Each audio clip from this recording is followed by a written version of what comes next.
നമസ്കാരം. പുതിയ വീഡിയോയിലേക്ക് സ്വാഗതം. ഇന്ന് വളരെ ചിന്തിക്കത്തക്ക രീതിയിലുള്ള വിഷയമായിട്ടാണ് വന്നിരിക്കുന്നത്. ഷൈനിയും മക്കളും അതിദാരുണമായ രീതിയിൽ ജീവിതത്തോട് വിട പറഞ്ഞിട്ട് കുറച്ച് ദിവസങ്ങളെ ആയിട്ടുള്ളൂ. ഷൈനിയുടെയും മക്കളുടെയും ജീവിതത്തിലേക്കൊന്ന് എത്തിച്ചു നോക്കിയാൽ ദുഃഖവും ദുരിതവും കഷ്ടതകളും പേറി ദാരിദ്ര്യത്തിൻ്റെ പടുകുഴിയിലൊന്നും ആയിരുന്നില്ല അവർ കഴിഞ്ഞിരുന്നത്. സാമാന്യം ജീവിക്കാനായിട്ടുള്ള എല്ലാ ചുറ്റുപാടുമുള്ള കുടുംബങ്ങളിൽ വളർന്നു ജീവിച്ചു സാമാന്യം നല്ല രീതിയിൽ ജീവിതം മുമ്പോട്ട് പോയിക്കൊണ്ടിരുന്നവരായിരുന്നു. ഷൈനിയെ കരുതുവാനും മക്കളെ സ്നേഹിക്കുവാനുമൊക്കെ ആരെങ്കിലും ശ്രമിച്ചിരുന്നോ എന്നുള്ളതാണ് എൻ്റെ ചോദ്യം. ഷൈനിയുടെ സ്വന്തം കുടുംബത്തിൽ പോലും ഷൈനിക്കൊരു സ്ഥാനം ലഭിച്ചിരുന്നില്ല. മാതാപിതാക്കളുടെ മനസ്സിൽ പോലും ഷൈനിക്കും മക്കൾക്കും ഒരു ഇടം ലഭിച്ചിരുന്നില്ല. വിവാഹത്തിന് ശേഷം ഷൈനിയുടെ ഭർത്താവിൻ്റെ മനസ്സിൽ ഷൈനിക്കൊരിടം കിട്ടിയിരുന്നില്ല. ഭർത്താവിൻ്റെ വീട്ടുകാരുടെ മനസ്സിലും ഷൈനി പടിയിറങ്ങി പോകേണ്ടവളാണെന്ന ധാരണയിലായിരുന്നു ജീവിതം. ഒരു വേലക്കാരിയുടെ സ്ഥാനം പോലും ഷൈനിക്ക് ആ കുടുംബത്തിലും ലഭിച്ചില്ല. ഈ ഭൂമിയിലെ ജീവിതത്തിൽ ആരുടെയും മനസ്സിൽ ഒരിടം ലഭിക്കാതെ വരുമ്പോൾ സ്വാഭാവികമായും മനുഷ്യർ മാനസികമായി തളർന്നു പോകും. സ്വന്തം മകനെപ്പോലും ഷൈനിൽ നിന്നും അകറ്റിയിരുന്നു എന്നുള്ള യാഥാർത്ഥ്യമാണ് മനസ്സിലാക്കേണ്ടിയിരുന്നത്. സ്വന്തം പെൺകുഞ്ഞുങ്ങൾ മാത്രം അവസാന യാത്രയിലും ഷൈനിയോടൊപ്പം ഉണ്ടായിരുന്നു. ഷൈനിയുടെയും മക്കളുടെയും ജീവിത പ്രശ്നങ്ങളിലേക്ക് കടക്കുമ്പോൾ, അവരുടെ ജീവിതങ്ങൾ ചർച്ച ചെയ്യപ്പെടുമ്പോൾ സമാനമായ രീതിയിൽ നമ്മളുടെയൊക്കെ അനുഭവങ്ങളും ചർച്ച ചെയ്യപ്പെടേണ്ടത് തന്നെയല്ലേ? നമ്മുടെയൊക്കെ വീടുകളിൽ കഴിയുന്ന പുരുഷന്മാരായാലും സ്ത്രീകളായാലും സമാനമായ പ്രശ്നങ്ങളിലൂടെ കടന്നു പോകുന്നവരില്ലേ? ആരുടെയും മനസ്സിലൊരിടം ലഭിക്കാതെ, സ്നേഹത്തിൻ്റെയോ കാരുണ്യത്തിൻ്റെയോ ഒരു കണിക പോലും ഒരു നോട്ടം കൊണ്ടോ പ്രവൃത്തി കൊണ്ടോ ലഭിക്കാതെ ദുരിതവും പേറി എരിഞ്ഞടങ്ങുന്ന എത്രയോ ആളുകളെ കാണാൻ സാധിക്കും. ഇതിൽ സ്ത്രീ ജനങ്ങളാണ് കൂടുതലെന്ന് പറയാൻ തോന്നുന്നു. പകലന്തിയോളം ഓരോ വീടിൻ്റെ മുക്കിലും മൂലയിലും വരെ പണിയെടുത്ത് ഒരു വീട്ടിലേക്ക് വേണ്ട എല്ലാ സാഹചര്യങ്ങളും ഒരുക്കിക്കൊടുത്ത്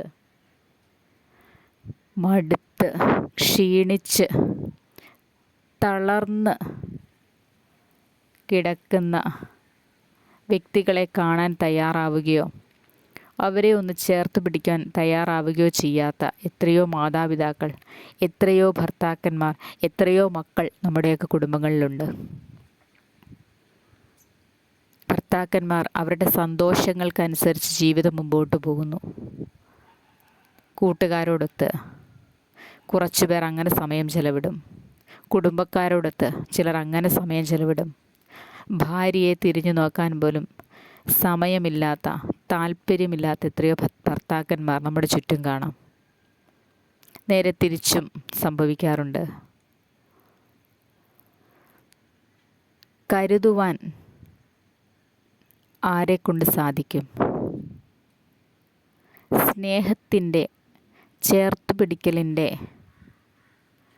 ഒരു അതിമനോഹരമായിട്ടുള്ള അനുഭവമില്ലാത്ത എത്രയോ സ്ത്രീകൾ ഇന്നും കുടുംബങ്ങളിലുണ്ട്. വിവാഹത്തിൻ്റെ കുറച്ചു നാളുകളിൽ മാത്രം അനുഭവിച്ചിരുന്ന സ്നേഹവും കരുതലും കരുണയുമൊന്നും മുമ്പോട്ടുള്ള യാത്രയിലില്ലാതെ, ഒന്ന് ചേർത്ത് പിടിക്കാൻ, ഒന്ന് അടുത്തൊന്നിരിക്കാൻ സമയം കണ്ടെത്താത്ത മനുഷ്യരുടെ ഇടയിൽ വേലക്കാരിയെപ്പോലെ പകലന്തിയോളം പണിയെടുത്ത് തൻ്റെ ജീവിതം അവസാനിപ്പിക്കുന്ന സ്ത്രീകളെ കാണാം. മക്കൾ ആജ്ഞയുടെ സ്വരത്തിൽ അമ്മമാരോട് പറയുന്നത് കേട്ടിട്ടില്ലേ?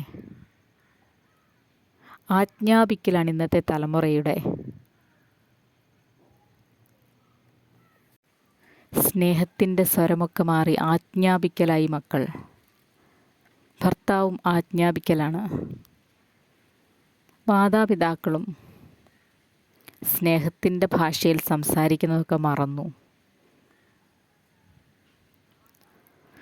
ഇങ്ങനെ നിരവധി ആളുകൾക്കിടയിൽ കിടന്ന് നട്ടം തിരിയുന്ന സ്ത്രീകളാണ് ബഹുഭൂരിപക്ഷവും. നേരെ മറിച്ചും സന്തോഷത്തോടുകൂടി സ്നേഹത്തോടുകൂടി കഴിയുന്ന ഇടങ്ങളും ചുറ്റും കാണാൻ കഴിയും. സ്ത്രീകളെ മനസ്സിലാക്കാൻ ശ്രമിക്കുക.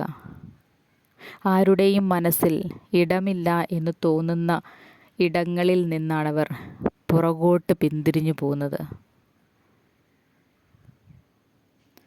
തന്നെ സ്നേഹിക്കാത്ത, തൻ്റെ മക്കളെ കരുതാത്ത ഇടങ്ങളിൽ നിന്നും ഓടി ഒളിക്കാനാണ് പല സ്ത്രീകളും ശ്രമിക്കുക.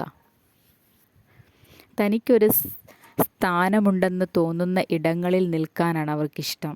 അത് ഏതൊരു വ്യക്തിക്കും അങ്ങനെ തന്നെയാണ്. തനിക്ക് സ്ഥാനമില്ലാത്ത ഇടങ്ങളിൽ വലിഞ്ഞു കയറി ചെന്ന് ഒന്നിലും പങ്കെടുക്കാൻ താല്പര്യമില്ലാതെ മറ്റുള്ളവർക്ക് മുന്നിൽ അഭിനയിച്ച് കഴിഞ്ഞു പോകുന്ന ചില മനുഷ്യരെയും നമുക്ക് കാണാം. ഇന്നത്തെ ബഹുഭൂരിപക്ഷം മനുഷ്യരും അഭിനയത്തിൽ ബഹുമിടുക്കരാണ്. നിങ്ങളും ചിന്തിക്കുക. നിങ്ങളെ സ്നേഹിക്കുകയും നിങ്ങളെ കരുതുകയും ചെയ്യുന്നവരെ ഒരാളെയെങ്കിലും എണ്ണമെടുത്ത് നിങ്ങൾക്ക് പറയാൻ സാധിക്കുമോ? നിങ്ങൾ സ്നേഹിക്കുന്ന ആളുകൾക്ക് നിങ്ങളെ തിരിച്ച് സ്നേഹിക്കാൻ കഴിയുന്നുണ്ടോ? അതോ അവരുടെയൊക്കെ സ്വാർത്ഥതയ്ക്ക് വേണ്ടി മാത്രം നിങ്ങളോട് കാണിക്കുന്ന അഭിനയമാണോ ഈ സ്നേഹമൊക്കെ? ചിന്തിക്കണം. നമ്മളെ സ്നേഹിക്കുന്നവരെ, നമ്മളെ കരുതുന്നവരെ നമ്മൾ മനസ്സിലാക്കാൻ പഠിക്കണം. ഷൈനിയെയും മക്കളെയും പോലെ സ്വന്തം പിതാവിന് ആവശ്യമില്ലാത്തതുപോലെ, സ്വന്തം ഭർത്താവിന് ആവശ്യമില്ലാത്തതുപോലെ കഴിഞ്ഞുകൂടുന്ന മനുഷ്യരുണ്ടോ? അങ്ങനെയുള്ള ഇടങ്ങളിൽ നിന്നൊക്കെ ധൈര്യപൂർവം ഇറങ്ങി തല ഉയർത്തിപ്പിടിച്ച് നടക്കാൻ കഴിയണം. സമാധാനത്തോടുകൂടി ജീവിക്കാൻ സാധിക്കണം. അതിനുവേണ്ടി ശ്രമിക്കണം. ഈ ഭൂമിയിൽ ബന്ധങ്ങളേക്കാൾ പ്രാധാന്യം ഓരോ മനുഷ്യജീവനുമാണ്. ഭർത്താവിന് വേണ്ടി ജീവിച്ചു, മക്കൾക്ക് വേണ്ടി ജീവിച്ചു, മാതാപിതാക്കന്മാർക്ക് വേണ്ടി ജീവിച്ചു എന്നല്ല വരേണ്ടത്. നമുക്ക് ഈ ഭൂമിയിൽ ജീവിക്കാൻ കഴിയുന്നിടത്തോളം കാലം ഞാൻ ജീവിച്ചിരുന്നോ എന്ന് എനിക്ക് തന്നെ ഒരു സാറ്റിസ്ഫാക്ഷൻ തോന്നുന്ന രീതിയിൽ ജീവിക്കാനുള്ള എല്ലാ സാഹചര്യങ്ങളും ഇന്നത്തെ ഈ സാഹചര്യങ്ങളിലുണ്ട്. നിങ്ങളെ വേണ്ടാത്ത ഇടങ്ങളിൽ നിന്നൊക്കെ നിങ്ങളും ഇറങ്ങുക. ധൈര്യമായി ജീവിക്കാൻ കഴിയണം. ഒറ്റക്കാലിൽ നിൽക്കാൻ കഴിയണം. മക്കളെ പോറ്റി പുലർത്താൻ കഴിയണം. ഒരു ഘട്ടമെത്തിയാൽ അവരെയും സ്വതന്ത്രമാക്കി വിടുക. നിങ്ങൾ സ്വതന്ത്രമായി ജീവിക്കുക. ആരെയും ബോധ്യപ്പെടുത്തിക്കൊണ്ടല്ല. ശ്രമിക്കുക. കഴിയാത്തതായി ഒന്നുമില്ല. ജീവിതം ഇങ്ങനെയാണ്. സ്നേഹിക്കുന്നവരെ തിരിച്ചറിയുക.